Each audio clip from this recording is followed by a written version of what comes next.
छात्रों, आज हम पहली इकाई पाठ 8 पूर्ण विश्राम यह पाठ पढ़ने जा रहे हैं। इसके लेखक सत्यकाम विद्यालंकार जी हैं। परिचय। जन्म 1935, लाहौर, अविभाजित भारत। परिचय। आप सफल संपादक, लेखक और कवि हैं। सरल सुबोध भाषा और रोचक बोधगम्य शैली आपके लेखन की विशेषताएं हैं। लेखन व्यवहारिक है। आपने व्यक्तित्व और चरित्र निर्माण पर अधिक बल दिया है। प्रमुख कृतियाँ: स्वतंत्रतापूर्व चरित्र निर्माण, मानसिक शक्ति के चमत्कार, सफल जीवन लेख संग्रह, वीर सावरकर, वीर शिवाजी, सरदार पटेल, महात्मा गांधी जीवन चरित्र आदि। गद्य संबंधी प्रस्तुत हास्य व्यंग कहानी के माध्यम से कहानीकार ने यह समझाने का प्रयास किया है कि जीवन की आपाधापी में विश्राम के पल मुश्किल से ही मिलते हैं। जब भी ऐसे अवसर मिलते भी हैं तो घरेलू उलझनों के कारण हम पलों का आनंद नहीं उठा पाते। तो बच्चों, अब हम इस हास्य व्यंग कहानी को पढ़ेंगे।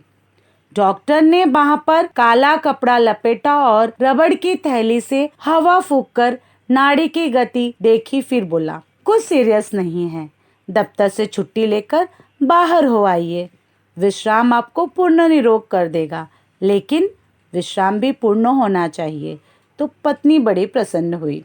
घर जाकर श्रीमती जी से कह दिया, जुहू की तैयारी कर लो, हम 2 दिन पूर्ण विश्राम करेंगे। एक दिन बाद पूर्णिमा भी थी। चांदनी रात का मजा जुहू पर ही है। एक दिन पहले आधी रात से ही उन्होंने तैयारी शुरू कर दी। 2 बजे का अलार्म बेल लगा दिया गया।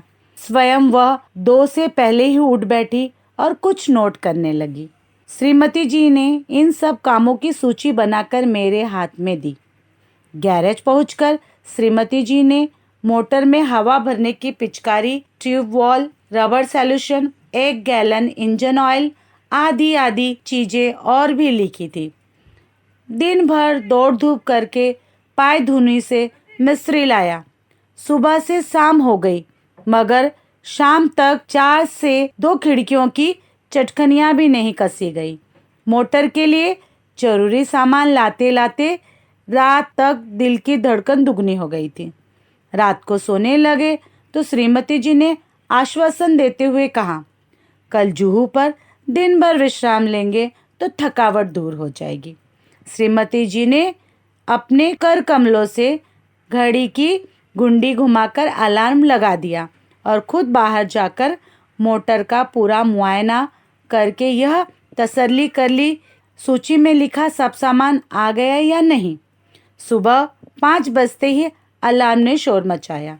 रोशनी होते न होते जुहू की तैयारी चरम सीमा पर पहुंच गई। स्टोव को भी आज ही धोखा देना था। वह हर मिनट बुझने लगा। आधा घंटा उसमें तेल भरने धोखनी करने में चला गया। आखिर चाय का प्रोग्राम स्थगित कर दिया गया। हम दत्तचित्त होकर तैयारी में जुट गए। वाटरलू जाने से पहले नेपोलियन ने भी ऐसी तैयारी न की होगी।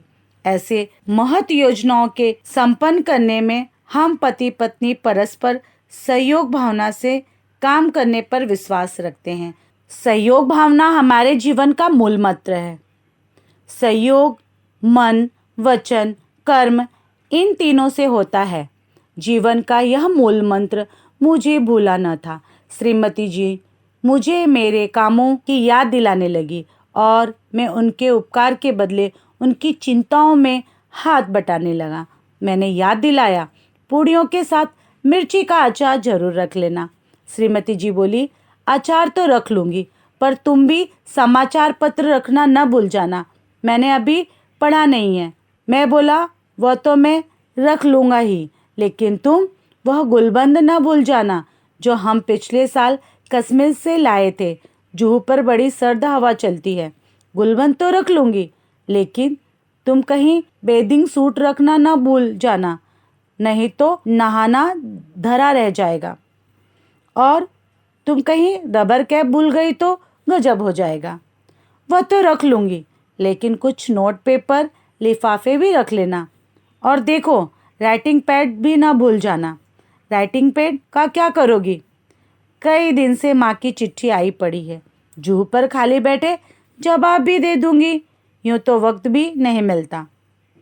और जरा वे चिट्ठियाँ भी रख लेना जिनके जवाब देने हैं। चिट्ठियाँ ही रह गई तो जवाब किसको दोगे?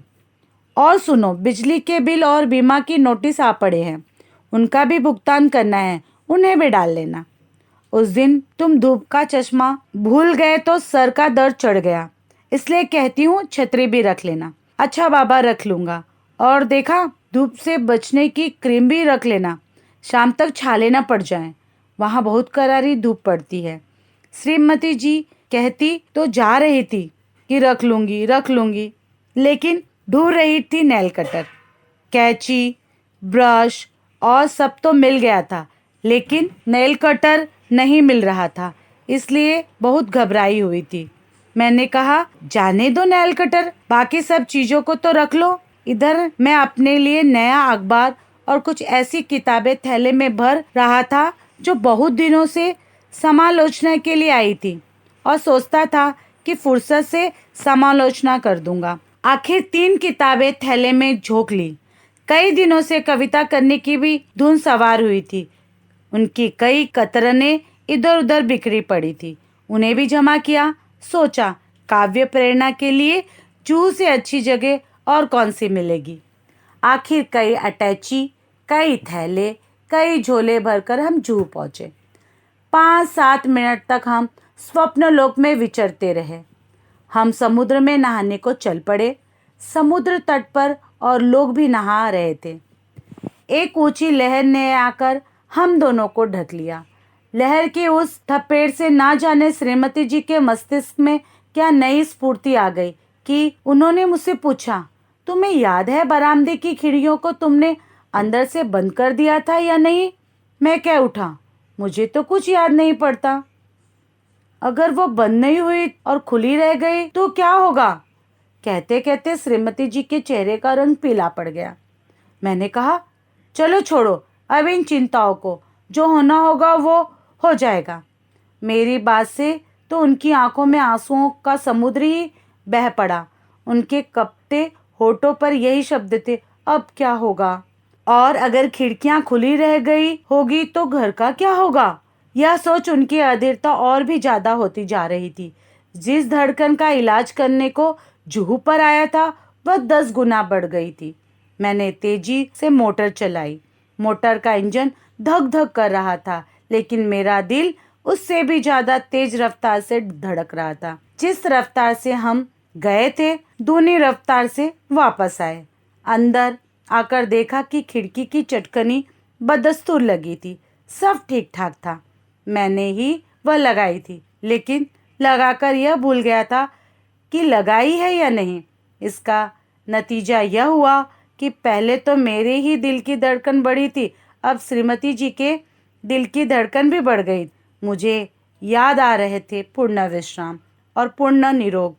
साथ ही यह विश्वास भी पक्का हो गया था कि जिस शब्द के साथ पूर्ण लग जाता है वह पूर्ण भयावह हो जाता है। तो बच्चों, इस तरह से हमने पूर्ण विश्राम पढ़ा।